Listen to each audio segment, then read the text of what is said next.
Good morning, or depending when you're watching this, good afternoon, good evening, or good night. My name's Ross from PTCGRadio, and I'm back with another deck breakdown. This time we are looking at the Night March deck. Now, this is a testing deck breakdown, so I'm going to give you the same warning I give you at the beginning of every testing deck breakdown, and that is simply this.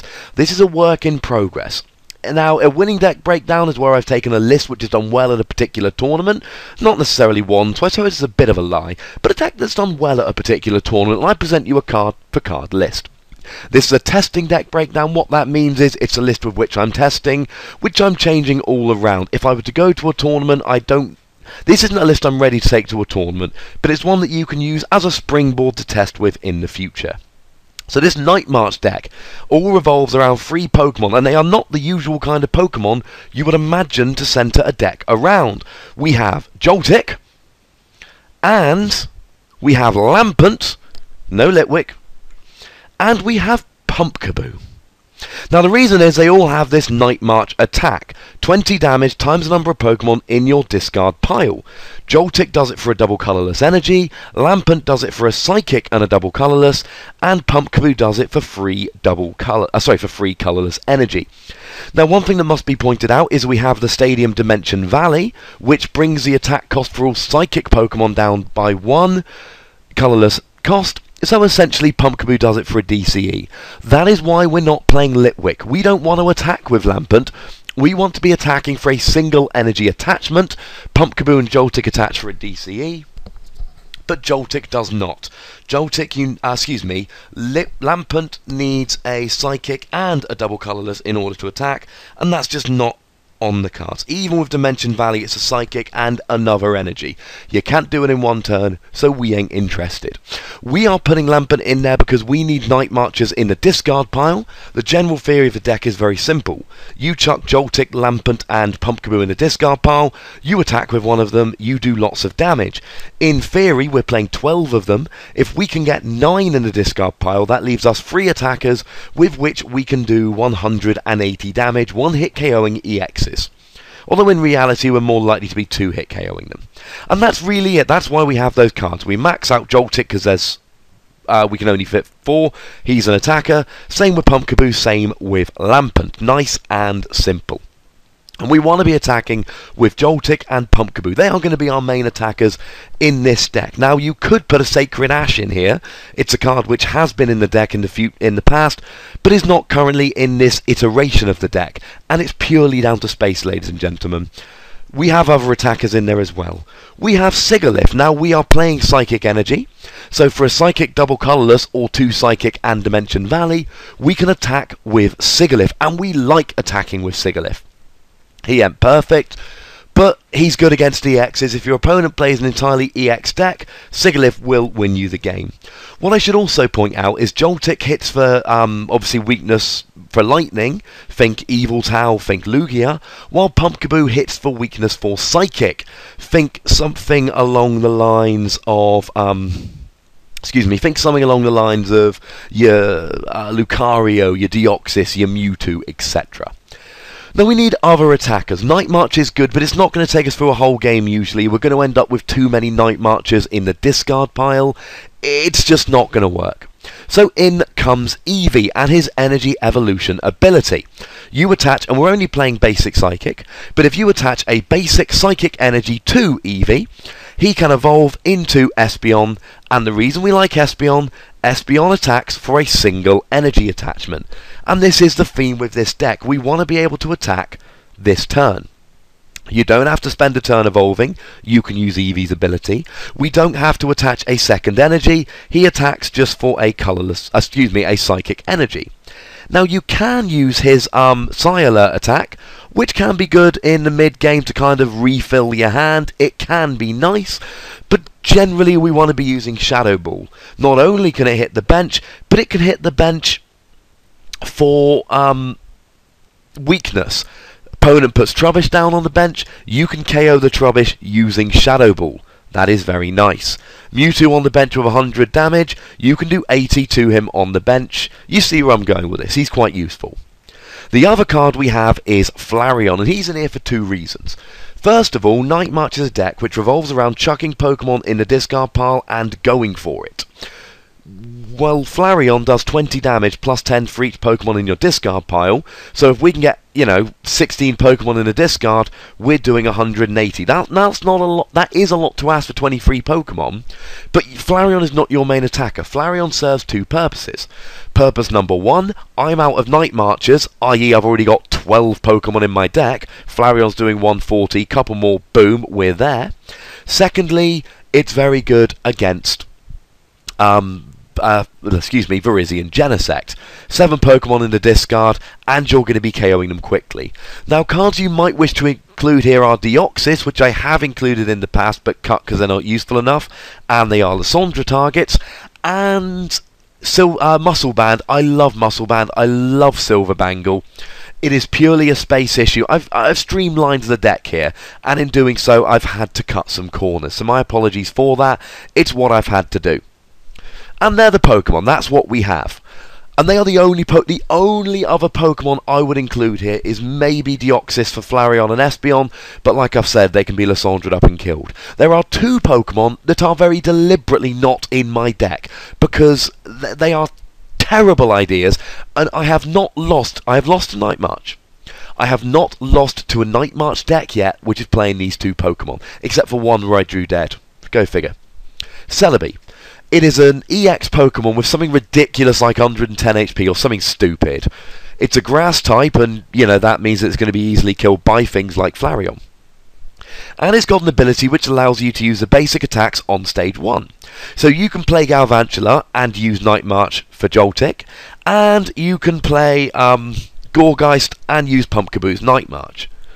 But in order to do that, you've got to run the stage 1, and you've got to run Celebi, and you've got to have Celebi on your bench, and you've got to have the stage 1 out, which completely defeats the object of attacking 1 energy on basic Pokemon, or for Espeon, Pokemon that you can evolve the turn you play the EV down. Flareon's the only exception, and he's mostly there as a late game sweeper, and for Virizion Genesect, which is a slower deck, because Virizion Genesect needs 2 energy attachments to get Emerald Slash off with Virizion.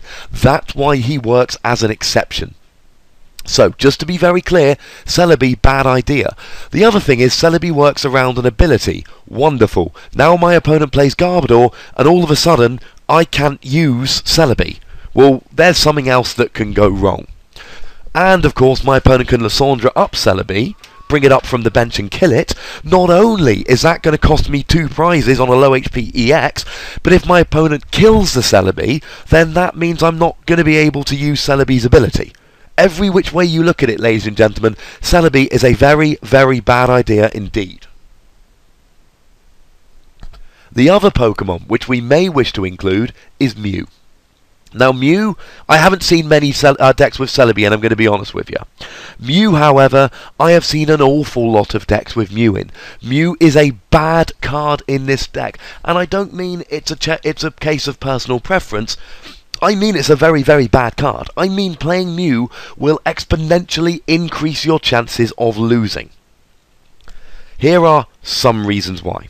Now essentially Mew is a Pokemon which has got 120 HP, it's a Psychic type Pokemon, and what that means, and it's got an ability, and the ability allows it to use the attacks of any Pokemon in play. So in order to use Night March with Mew, I've got to have a Pumpkaboo or a Joltik on the bench. If I'm playing against Mew, I can even kill the Joltik or Pumpkaboo on the bench, and then Mew just sits there doing nothing. That's a bad thing about Mew. Mew is susceptible to Garbodor. There's another bad thing about Mew. My opponent gets Garbodor out, and all of a sudden, well, now I can't use Night March anymore. And yes, I can just play Startling Megaphone, but when I'm having to cut Muscle Bands for space in this deck, ladies and gentlemen, I don't want to be playing a Pokemon which revolves around abilities.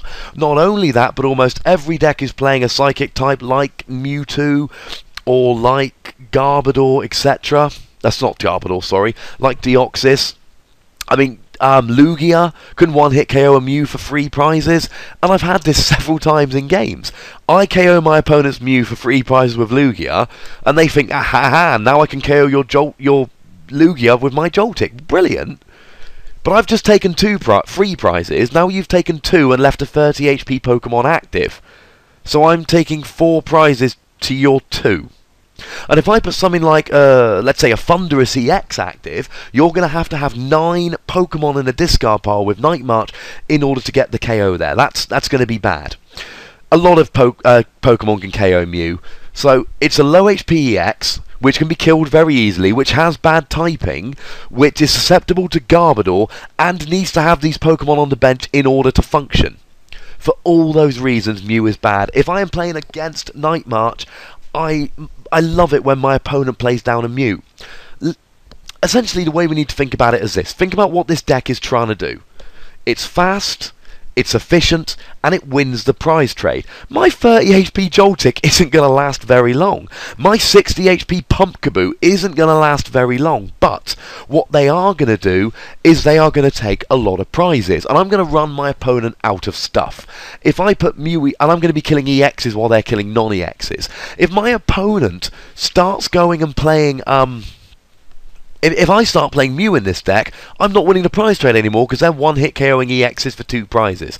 It goes against what the deck is trying to do. One more Pokemon which you might include is, Mr. Mime. And what Mr. Mime does is it blocks your bench. It means that your bench cannot be KO'd by opposing Pokemon. So something like a Landorus can run through this deck quickly. That's a reason to play something like Mime. So there's the Pokemon, ladies and gentlemen. Again, feel free to disagree. Leave a comment below if you would play something else instead. This is my preferred list. Now, we are playing a bunch of supporters. For Juniper, because Juniper's amazing. For N, because N's amazing. 2 Colress, because I love Colress, but we got to have a full bench. It's not good early, and this is a speed deck. 2 Skylar, because I often want to grab something like a Battle Compressor, or a Switch, or an Ultra Ball, or a Dimension Valley. And a lot of the time, if I've got if I've got Pokemon down with energy, I don't need to play a supporter. The other thing is it grabs Computer Search, which grabs double colourless energy. And 1 Shauna, because I don't want less than 14 supporters in any deck that I play. 15 supporters in this deck, so I've had to go and put a Shauna in there. You might be able to get away... Oh no, there's 13 supporters in this deck, sorry. Yes, 13 supporters. And this is lower than I would usually go, which shows you how hard I'm trying to get a consistent list. Having Computer Search helps me run a slightly lower amount of supporters, but I still want 1 Shauna in there, because I don't want another Colress, I don't want another Skylar, so what can you do? The reason we're playing 2 Lysandra is the same reason any deck plays Lysandra. It's too good. My opponent's building a Lugia up on the bench, Lysandra up and kill it with Joltik. My opponent's put something active that I can't kill, but I've only got 2 prizes left. Lysandra up an EX off the bench and kill it. Nice and simple. Now, we have to play Computer Search here. And the reason is this deck revolves around double colourless energy, and every single deck that we have ever used that revolves around double colourless energy must have a Computer Search in it. It is imperative that you play a Computer Search in any deck that revolves around double colourless energy, because it's the only card that can search for it. So we play Skylar and we play Computer Search really just to get this double colourless energy. Now, the card that really makes this deck tick is Battle Compressor. Now, I'm only running 3 of these. I could easily see an argument to up this to 4. This allows you to search for 3 cards and discard them. Early game, simple, Lampent. Search for 3 Lampent, discard them, your deck runs as well as it did, but now you've got 60 damage worth of Night March Pokemon in the discard pile. This is absolutely lovely. In late game, it can be used to dump things like Sigilyph, so that your Flareon can do a little bit more damage with Vengeance. If you're playing against a Virizion Genesect deck, essentially, you hit 2 of these bad boys and get your Flareons out, and you win. And you win quite quickly. We love Battle Compressor. The other thing is late game, we can use Battle Compressor just to thin our deck. Now, if you're wondering why I'm playing 4 of these when it's such a ridiculously good card, it's because of this. This is a fast deck. Now the reason, and let me explain this a little bit, because this is something that a lot of people don't necessarily understand, especially newer players. If I can run through my deck quickly, it makes my deck more consistent, because I'm going to quickly up the odds. Now of drawing what I want to draw. I still don't want to go below 13 supporters because I need to start with 1, but if I can start using my Ultra Balls, Battle Compressors, putting Pokemon on the bench, I'm going to quickly run through my deck. I'm going to lower the amount of cards in my deck because I'm going to be playing more cards quickly. I still don't like 13 supporters, but like I've said, I'm running the minimum amount I can see here. With computer search and things like Battle Compressor to run through my deck, I can get by with 13, but I still don't think it's enough. Battle Compressor I would like 4, but firstly, late game I found I don't need Battle Compressor, and I found that I draw into it quite early. I tend to draw into Battle Compressor quite early, and not only that, but when I get to late game, I've usually discarded everything I need, and there'll usually be at least one Battle Compressor per game that I just kind of throw away rubbish with. Quickly running through the rest of supporters and the trainers, we've got 2 switch, and the reason we've got 2 switch is because we need to switch between Pokemon, and energy is precious in this deck, a special double colourless energy. We basically need to attach a double colourless energy every turn in order to attack, and if we don't attach a DCE, we don't attack. That's one of the reasons we've got Espeon in there, to give us an attacker while we wait, quite frankly, while we wait to make sure that we've got something to attack with. By the way, Espeon's first attack also helps to alleviate the slightly lower supporter count. I would like 3 or 4 switch, I've only got space for 2. Ultra Ball, I would like 4, I'm playing 3 because we're mostly using basic Pokemon, and when you're mostly using basic Pokemon, you're going to draw into them slightly more quickly than if you were playing a bunch of stage 1s and 2s. We don't need 4 Ultra Ball, and like I've said, we're running through our deck quickly here, so we can afford to play a lower count of things like Ultra Ball. Dimension Valley, we're playing 3 of these, and the reason we're playing 3 of them is because if you play it smart, you only need 3. If you're playing against a deck which runs a heavy stadium line, and a lot of them will, don't worry about it. Just don't put down Dimension Valley first. Let them play it. Say they're playing 3 Verbank, they put down Verbank, you put down Dimension Valley, they put their second, you put their second, they put their third, you put their third, they're out of Verbank, you've won the Stadium War. So you can play 3 as long as you're careful about when to play them. Energy, we're playing 4 DCE because we need 4 DCE, and we're playing 6 Psychic Energy because, well, that's as many as we need. It's tested well with 6. Now, I could see an argument here for dropping down to 5 Psychic Energy and running a Professor's Letter to make sure that you've got 2 energy attachments in a row. I have found, and I did run a list with 5 energy initially, I found that 5 energy does... You run a bit low early towards the late game. You can run out of energy. Now, there are a lot of problems with this deck. Hammers ruin it. It's really not very good against some plasma builds if they play it properly, focusing on something like Thunderous to get the easy KOs and then bringing up Deoxys to KO Muse if you're stupid enough to play Muse. There's a regular Eviltal. If an Eviltal deck comes across this, if they just put regular Eviltal out, it one-hit KOs Joltik and it one-hit KOs Pumpkaboo because it's weak to Dark, and neither of them need a Muscle Band, and then you know, if you start using something like Mew, then Eviltal will kill Mew, Eviltal EX will kill Mew very quickly, and then if you go Joltik, they can just retaliate with the regular Eviltal, and so it goes on, so it goes on. It's not a perfect deck, but it's quite fun. Now, I'm going to leave my deck breakdown there for today. This is the particular deck and the choices I've made. This is a list you can use to go and start testing. If you want more information on the deck, about its matchups, its problems, I'm going to point you towards week 120 of PTCG Radio, which you will find just a little bit lower down on my list of videos. In week 120, I go through the Night March deck in detail, where I talk broadly about the kind of cards you can put in it, matchups, problems, etc. This was really more of just giving you a list and explaining my choices. Between the two, you should understand the deck perfectly. Make sure you subscribe if you haven't already, and if you have, make sure you find a friend to subscribe. I get a lot of messages from new subscribers, and I love that, so if you are a new subscriber, send us a message, tweet me at the Wassy, email me at ptcgradio@hotmail.co.uk, and whether you're new or not, leave a comment down below, make me feel like people are watching and enjoying this. Thank you very much for watching, look after yourself till next time, my name's Ross, and you've been watching PTCG Radio.